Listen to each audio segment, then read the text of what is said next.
नमस्कार, ब्रह्मयोग चैनल में आपका स्वागत है। आज हम प्रस्तुत कर रहे हैं एक दिव्य कथा, राम भगवान और शबरी मिलन, नवधा भक्ति की अमर गाथा। अगर आप हमारी चैनल पर नए हैं तो सब्सक्राइब जरूर करें। हाँ, देखिए, ये है दंडकारण्य का घना जंगल। पेड़ों की छांव में सूरज की किरणें छन छन करा रही हैं। पक्षियों की मधुर चहचहाहट, हवा में तैरती तपस्वियों की साधना की गूंज। बिल्कुल, ये वो पवित्र भूमि है जहाँ प्रभु श्री राम और लक्ष्मण जी अपनी वनवास यात्रा में पहुँचे हैं। जरूर माता सीता का हरण हो चुका है और प्रभु उन्हें खोजते खोजते इस वन में आए हैं। हाँ, ये वही स्थान है जहाँ भक्ति की गाथाएं गूंजती हैं। और यहीं एक साधारण कुटिया में एक असाधारण भक्त की प्रतीक्षा है, शबरी की। जरूर, देखिए तो, ये है शबरी की छोटी सी कुटिया, एक भीलनी जिसे समाज ने नीचा समझा, लेकिन उसकी भक्ति ने उसे प्रभु के करीब ला खड़ा किया। वो अपने गुरु मतंग ऋषि की आज्ञा से वर्षों से प्रतीक्षा कर रही है। राम आएंगे, मेरे द्वार पर आएंगे। हाँ जी, हर सुबह वो कुटिया को झाड़ती, पथ को सजाती और सबसे मीठे बेर चुनती। क्यों? ताकि जब प्रभु आए उन्हें सिर्फ प्रेम का स्वाद मिले। बिल्कुल, ये है सच्ची भक्ति का रंग। अरे देखिए ना, प्रभु श्री राम और लक्ष्मण जी शबरी की कुटिया के द्वार पर।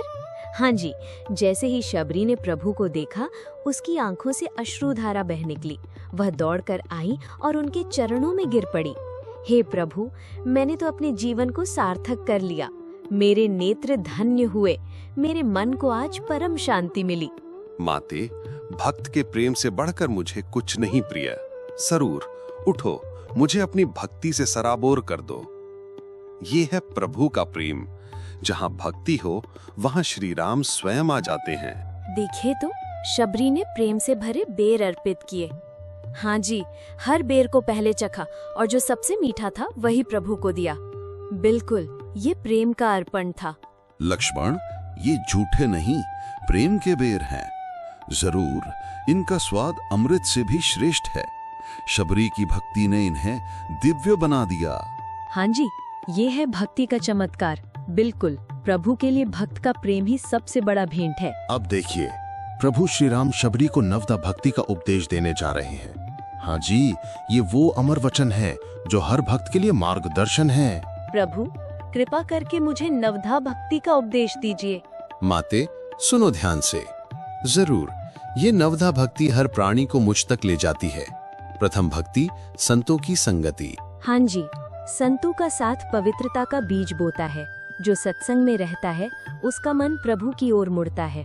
दूसरी भक्ति, प्रभु की कथा और गुणों में अनुराग। जरूर, जो मेरी लीलाओं को सुनता और चिंतन करता है वो मुझ में लीन हो जाता है। तीसरी भक्ति, गुरु चरणों में सेवा और विश्वास।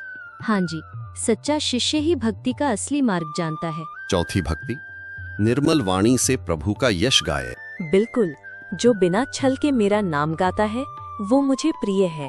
पांचवी भक्ति, मन, कर्म और वचन से प्रभु का जाप। हाँ जी, हर सांस में राम का नाम गूंजे, यही सच्ची भक्ति है। छठवीं भक्ति, जग को राममय देखना। जरूर, सब में मुझे देखना, किसी से द्वेष न करना, यही भक्ति का भाव है। सातवीं भक्ति, संतोष और सादगी। हाँ जी, जो मेरे भरोसे सदा संतुष्ट रहता है, जो सांसारिक लालसाओं से मुक्त है, वो ही मेरा सच्चा भक्त है। आठवीं भक्ति, सबके साथ प्रेम और समता का भाव। बिल्कुल, जो हर प्राणी में मेरे दर्शन करता है, जो अमीर गरीब में भेद नहीं करता, वो मुझ तक पहुंचता है। नौवीं भक्ति, मेरे प्रति पूर्ण समर्पण। जरूर, जो अपने मन, तन और धन को मुझ में अर्पित कर देता है, वो मुझसे एक हो जाता है। हाँ जी, ये नवधा भक्ति का उपदेश सुनकर शबरी का हृदय आनंद से भर गया। बिल्कुल, प्रभु ने उसे मोक्ष का मार्ग दिखा दिया। अब देखिए, प्रभु श्री राम ने शबरी को आशीर्वाद दिया। हाँ जी, उन्होंने कहा, माते, तुमने भक्ति का सर्वोच्च शिखर छू लिया। जरूर अब तुम्हें मोक्ष प्राप्त होगा। बिल्कुल, शबरी ने प्रभु को प्रणाम किया और उनके आशीर्वाद से वो परम धाम को प्राप्त हुई। हाँ जी, ये है भक्ति की शक्ति जो एक साधारण भेलनी को प्रभु के चरणों तक ले गई। हाँ जी, श्री राम और लक्ष्मण जी आगे बढ़े, लेकिन शबरी की भक्ति की गाथा अमर हो गई। ये कहानी हर भक्त को सिखाती है कि प्रेम और श्रद्धा से प्रभु को पाया जा सकता है। नवधा भक्ति का मार्ग हर किसी के लिए खुला है। हाँ जी, जय श्री राम। बिल्कुल, चलिए हम भी इस भक्ति के रंग में डूब जाएं। वीडियो कैसी लगी कमेंट कर जरूर बताएं। वीडियो को एक लाइक जरूर करें और शेयर अवश्य करें। ऐसी ही वीडियो पाने के लिए ब्रह्म युग चैनल को सब्सक्राइब जरूर करें। धन्यवाद।